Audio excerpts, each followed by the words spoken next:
వందనాలు అందరికీ. వందనాలు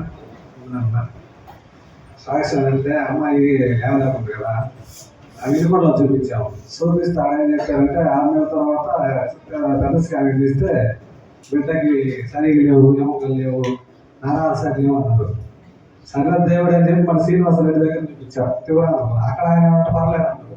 ధైర్యం చూపించారు. ఒక 10 రోజుల తర్వాత మళ్ళీ మెడిసిన్స్ వాడితే మళ్ళీ వినుకోండి పోయిందంట. వినుకోండి స్కానింగ్ తీసి లేదమ్మా బిడ్డ వాళ్ళు కొత్త కూడా తీసేయాలన్నమాట. తీసేయాలంటే ఆయన అమ్మాయి భయపడుతుంటే వద్దు నేను వస్తున్నా అని చెప్పి మళ్ళీ వచ్చి శ్రీనివాస రెడ్డి గారు చూపిస్తే ఆయన ఏం కదా ఆయన ఆపరేషన్ చేయాలంట. మళ్ళీ డౌట్ వచ్చి మన నరసరాపేట వెళ్ళా. నరసరాపేట ఒక 3 రోజులు హాస్పిటల్ వచ్చారు. ఆమె డౌట్ చెప్పి అదే నేనే చేయలేను, చేసిన వాళ్ళు చేయకుండా చేస్తా లేదా ఉంచారు. 3 రోజులు వచ్చారు. 80,000తో మాట్లాడా. 3 రోజుల తర్వాత నొప్పులు రాలేదు. ఇంజక్షన్ చేసి ఆపరేషన్ చేద్దాం ఉంది. అయ్యా ఈలోపు పిల్లల డాక్టర్ కూడా పిలిపించుకోవాలి. పిల్లల డాక్టర్ కూడా పిలిపించాను. పిలిపిస్తా భయపడతా ఉన్నారు.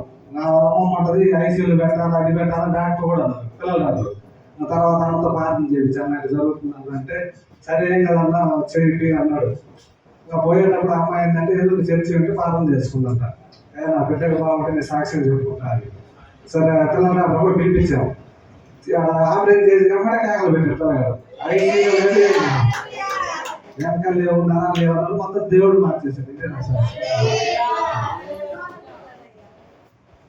దేవుడు చేసినటువంటి మేలును బట్టి అన్నకే కాదు నాకు కూడా అక్క నెమ్మది లేకుండా చేసింది. 10సారి ఫోన్ చేస్తుంది. పిల్లోడికి లోపల పెన్నం సరిలేదంటది.